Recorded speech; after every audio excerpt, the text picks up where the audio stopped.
We're in Pendennis Castle, in around Falmouth area. We're here to explore.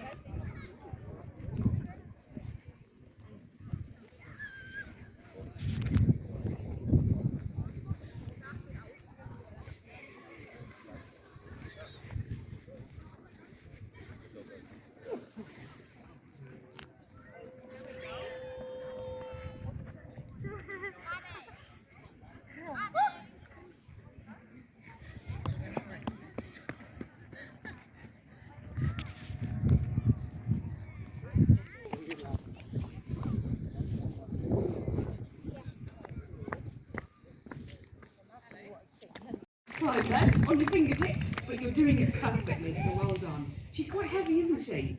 Yes, she said. Marvellous. Good job. Thank you for your help. Now let's have somebody from the top end of the arena. Who shall we have? There's a lady waving with 2 hands. Look at that. She's like, children, no, you're not having them. Me, I'm doing it.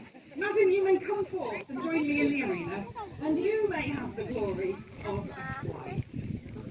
Now, Hydra will do this repeatedly until she has done it so many times that she becomes fed up. Not bored of doing it, but she's had so many bits of food that actually she no longer needs to fly, because they only fly to get food. There you go, on your left hand. So we have to know at what point to stop doing this before we have a fat hawk come back to us. Right, there we go. You've seen what you have to do. Stand there, look like a tree. Perfect job. Let's give this lady a round of applause. She's a little more interested on your arm, isn't she? Accommodating her very comfortably. Your final flyer shall be somebody drawn from this side of the arena. And you are a particularly motley looking lot, aren't you? So who should we have from over here? I'm going to go, look at you all trying to volunteer somebody. I would be volunteering myself. I'm going to go for a young boy in red shorts and an España t-shirt. Very bouncy. Here we go, red shorts, blue t-shirts, come and join me. You get the glory of the last flight. Aren't you lucky? Other hand. Yeah, that there one. There you go. In there, have you got a strong arm? Don't say no. I'll send you away again if you say no. Yes is the right answer. Right, so you're going to hold that there. You're going to keep a good straight arm up. Don't move when she lands or she'll fall off.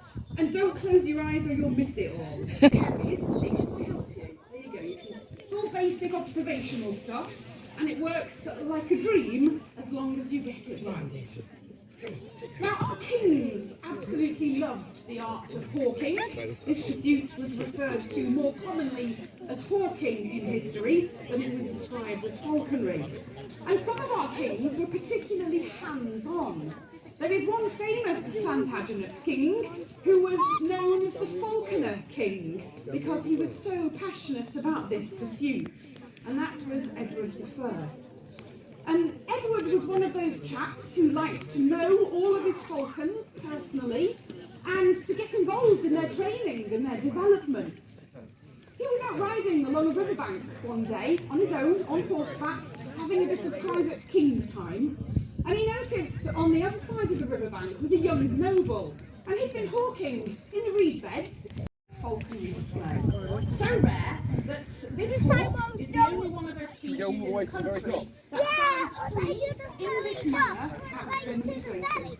And that's because she is the infamous goshawk. Now the goshawk is quite rare in the wild and has had quite a tumultuous time in recent decades. But this hawk, of course, is not wild. As with all our hunting birds today, she is captive bred. And we have plenty of them being produced in captivity. She's a female called Ella, and like all of her kin, she is a fierce predator, known in history as the ghost of the forest, because in a woodland environment, that plumage very quickly becomes invisible. The accipiter family, what we describe as the true hawks, have a very long tail, a very narrow wingspan. They have massively big, powerful feet, that's their weaponry, and they have a really high predatory instinct that drives them. They are winged, murderous thugs. You cannot fly a goshawk for fun. This is a bird that you have to hunt with.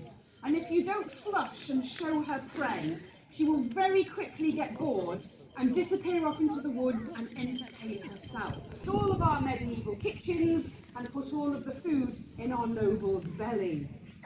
Now you're wondering, I'm sure, why is there a dog in the arena? Has the falconer brought out his Labrador for a little afternoon stroll?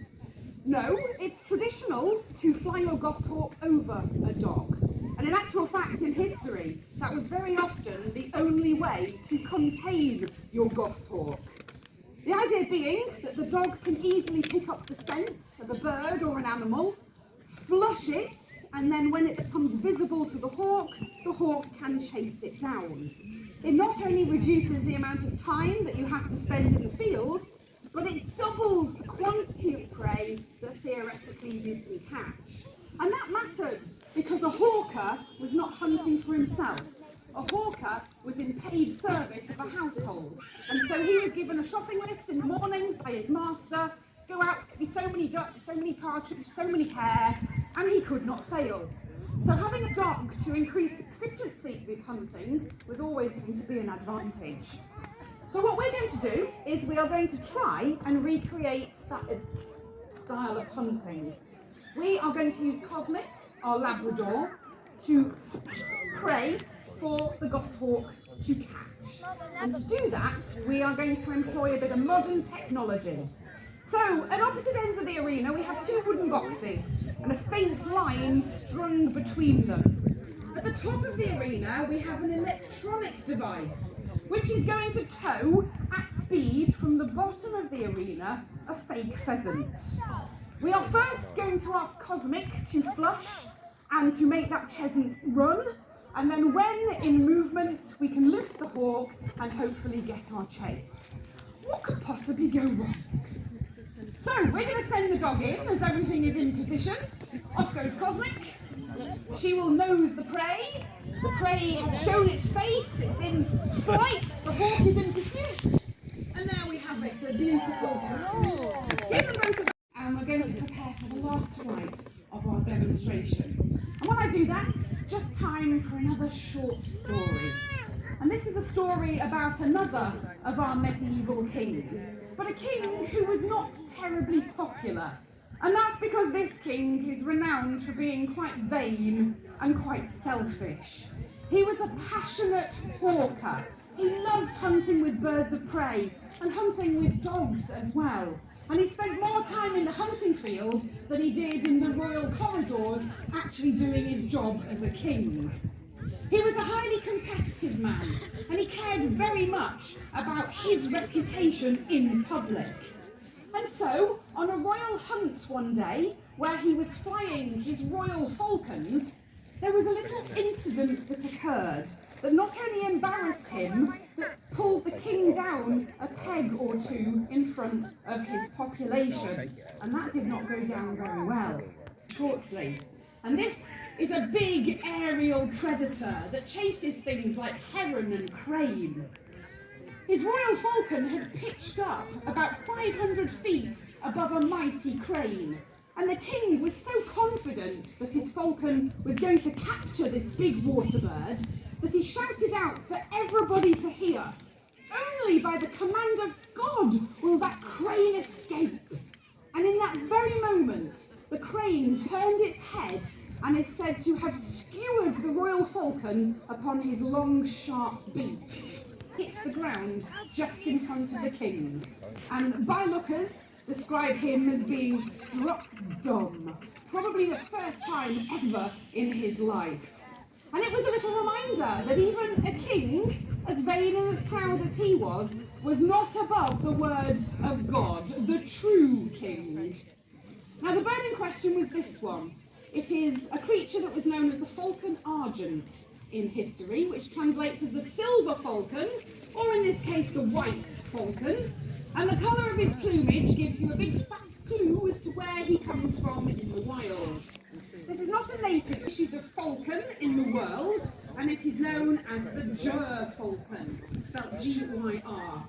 And the Gyr, because it had to be imported from the Arctic Circle at great expense and with immense dangers of about £250,000. So only kings and the top members of nobility could afford. They're powerful, they're tenacious, they have a deep wing beat, and they fly far and wide in search of their prey. Indeed, crane and heron make very good quarries for this species. But our kings also favoured hunting the red kite with them because they were high-flying and very numerous, a population of some 5 odd million of them at this time in history. So this was literally a king's sport. And a lovely flight from Callisto, our station there, to end the show. Now normally with a bright blue sky, it's quite easy to spot, but not so easy with the white mist that we have lurking over us. How ironic is that today? Anyway, that draws us to the end of our first display, so I hope you've enjoyed meeting our feathered and furry family members and learning about their very special stories from history. So thank you all very much for watching. Thank you very much to Raphael Historic Gallery.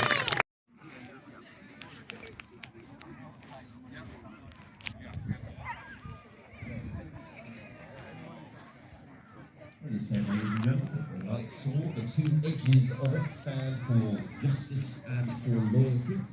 Because a knight is not just a hulking brute here to hurt everybody and bully people. No, they are on the side of the just. They are standing up for the downtrodden.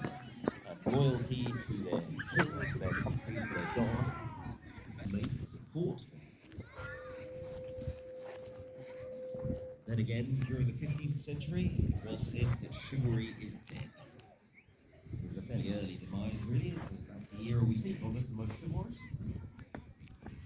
But that was because Englishmen was fighting Englishmen. We were generally concerned with making war against ourselves. We were fighting the civil war of the Wars of the Roses. Over there should be the sea, because the weather is not that great. There's so much fog around. You can't actually see the sea, which is kind of annoying. Yeah, that's a pretty good view. So yeah, over there where the fog is should be the ocean, but yeah, due to the terrible weather, you can't see a thing.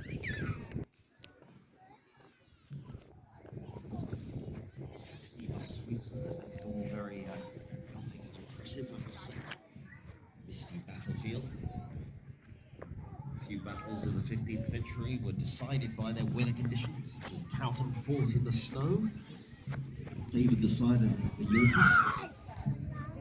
I wonder which of our knights the sea mist will favour.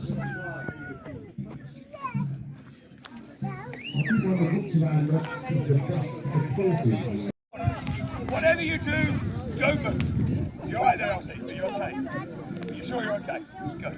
Nothing to worry about, Elsie. All right, Elsie. Have you got your eyes shut? I have. All right. Elsie! I think Elsie's fainted. Elsie, don't move. Oh, I'm sorry. Photo opportunity. Are you alright there, Elsie? You're perfectly safe, Elsie. It's the front row that's in trouble now, but... Whoa! Run away.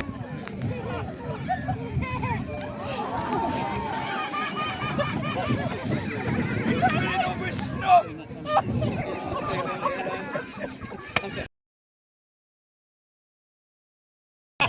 The tree! Because he was dead! Breathing better! Why was the beach wet? Because the seaweed! Why is he doing it with his nose? Yes! And the audience goes wild!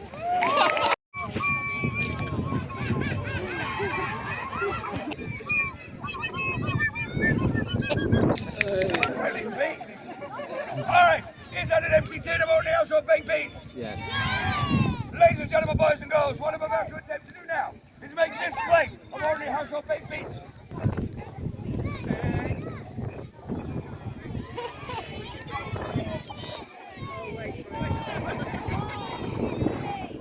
Hang on. Here we go. Say it.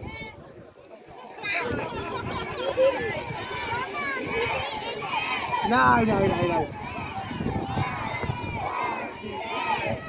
Oh, cheating.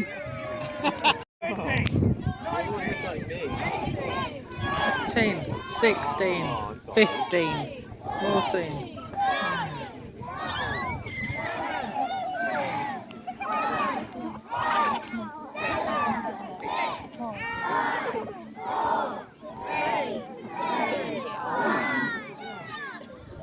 What?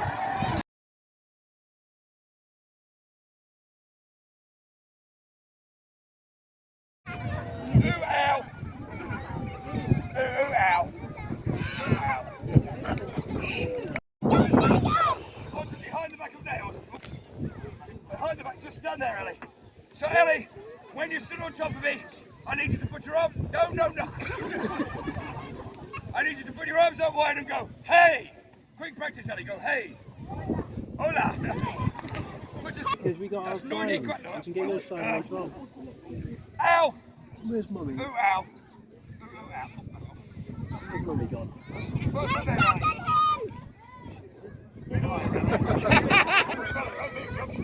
Go, hey. Where Mummy is?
We go right down here, and then there's another exit that way.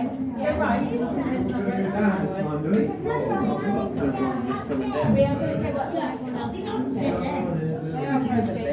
The other one is. Let's go down to the ferry bottom. Gosh, busy staircase. It is a busy staircase. Sorry, thank you. Careful, Joe, mate. It's a bit thin there. Yeah. Yeah, that's better. Well done. Okay, don't. There's a dead engine. I think we're going to go to the other staircase if you want to go to the basement, Sam. That way.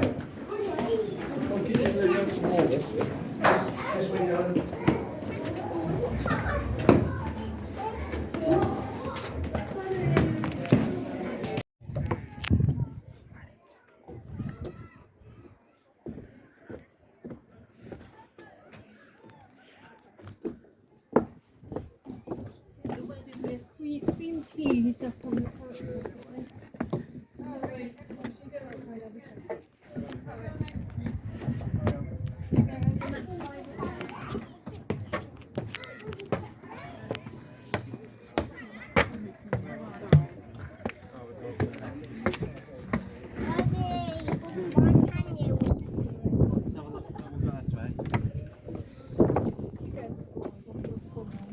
Did they have these in the old school?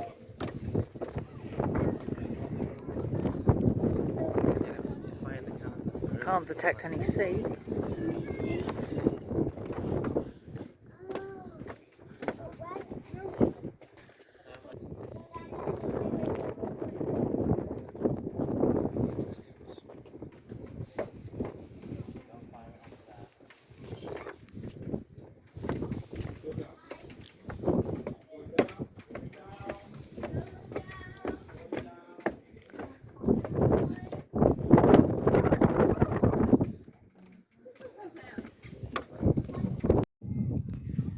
Wow, that is so long. Something Lisa never says the hero plays. LOL.